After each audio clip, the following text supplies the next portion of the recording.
Welcome. जैसे कि मैंने एक न्यू सीरीज अनाउंस की थी कल को कि मैं कॉन्स्टिट्यूशन इंडियन कॉन्स्टिट्यूशन को डिस्कस करूंगा, जो कि काफी ज्यादा इंपॉर्टेंट है। Being a citizen of India you should know, आपको पता होना चाहिए कि हमारे कॉन्स्टिट्यूशन में क्या लिखा है। इवन कि मैं अगर इस देश में रह रहा हूं तो किस आर्टिकल में मेंशन है कॉन्स्टिट्यूशन के, मैं क्या कर सकता हूँ, राइट टू मैरिज, सब कुछ है, हम डिस्कस करेंगे।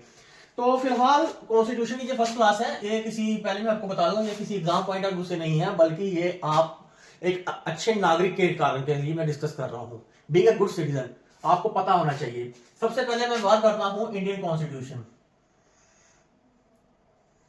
ओके, जो कॉन्स्टिट्यूशन है, बेसिकली क्या हुआ, कैबिनेट मिशन आया और कैबिनेट मिशन ने ये डिस्कस किया, ये अलॉटमेंट किया कि एक कॉन्स्टिट्यूंट असेंबली बनेगी।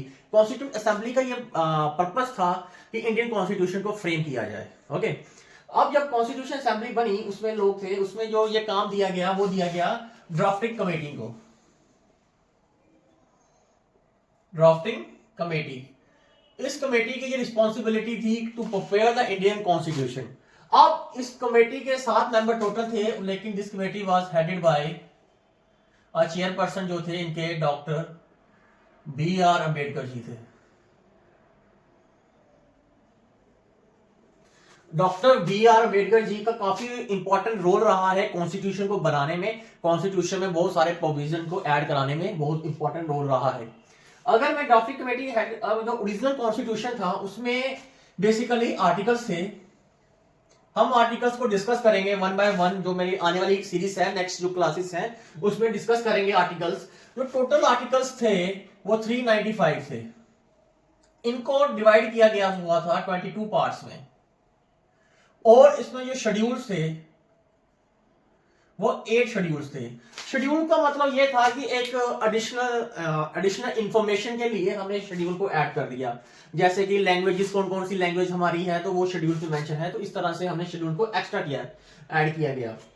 आज के डेट में अगर किया जाए तो 470 से ज्यादा आर्टिकल्स आ चुके हैं और 12 शेड्यूल्स हैं, क्योंकि उसमें म्यूनसिपैलिटी आ गया, उसके साथ साथ म्यूनसिपैलिटी आ गया, और ग्रामीण जो रूरल एरियाज है उस इलेक्शन के लिए वो सब कुछ मेंशन है, वो एक्स्ट्रा हो गया था। तो ये हम डिस्कस करेंगे, बिल्कुल डिस्कस करेंगे। तो आप देखिए जो इंडियन कॉन्स्टिट्यूशन है, इसकी अगर मैं तारीफ करूं तो ये ना एकदम लेंथीएस्ट है, इसको लोग लेंथीएस्ट माना जाता है। काफी लंबा कॉन्स्टिट्यूशन है। काफी लोग कहते हैं कि बहुत लंबा कॉन्स्टिट्यूशन है, बिल्कुल है, क्योंकि इसमें हर एक चीज मेंशन की हुई है। जैसे मान के चलिए एक स्टेट कैसे रन करेगी, एक सेंट्रल स्टेट कैसे रन करेगा, सेंटर और स्टेट के बीच में क्या रिश्ता होगा, एक प्रेसिडेंट किस तरह से, प्रेसिडेंट की इलेक्शन कैसे होगी, प्रेसिडेंट की ड्यूटीज क्या है, उसकी इम्यूनिटीज क्या क्या है, वो सब कॉन्स्टिट्यूशन मेंशन किया हुआ है। सुप्रीम कोर्ट के बारे में मेंशन किया हुआ है, रूरल एरिया के बारे में, ग्रामीण के एरिया में बारे में डिस्कस किया, म्यूनसिपैलिटी के बारे में डिस्कस किया हुआ है। तो जिस कारण हर एक चीज के बारे में डिस्कस किया हुआ है, जिस कारण जो कॉन्स्टिट्यूशन है काफी लेंथी बन गया है। प्लस अगर मैं कॉन्स्टिट्यूशन की बात करूं तो ये बड़ी सी अच्छी चीज बताता है, जिसे मैं सेकुलर कहता है। सेकुलर का मतलब है कि कॉन्स्टिट्यूशन का, देखो सेकुलर वर्ड है ना, तो ये इसका मतलब है कि Indian secularism is different from America secularism. ये एग्जाम में पूछा था कभी कभार।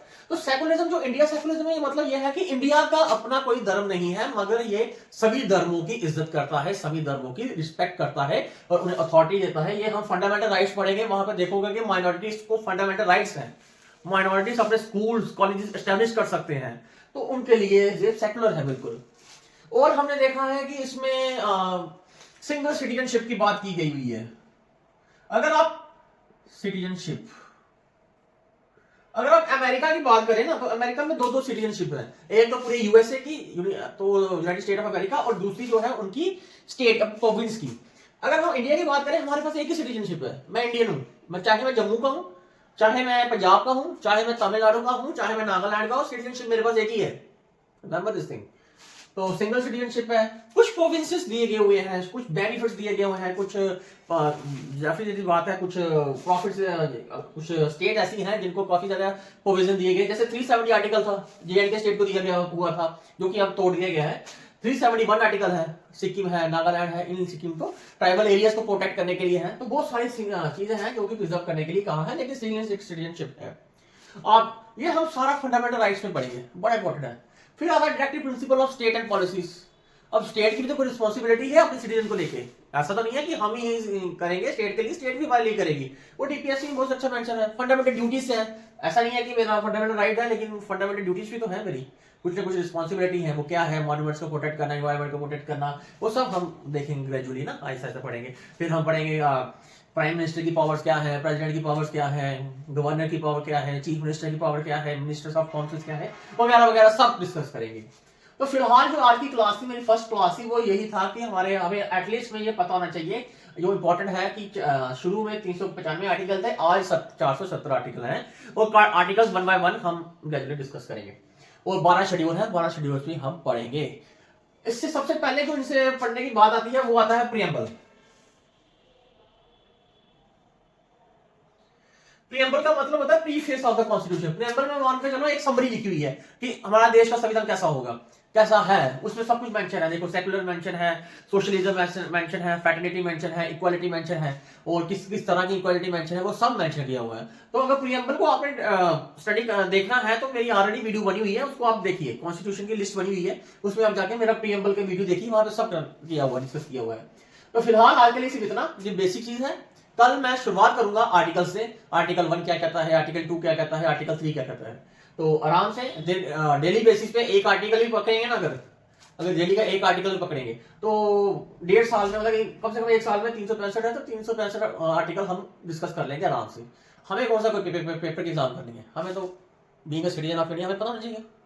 ठीक है, तो ऑल द वेरी बेस्ट, आप लोग किताबें पढ़िए और ये देखते रहिए, और लाइक और सब्सक्राइब जरूर करें। Bye, have a very good day.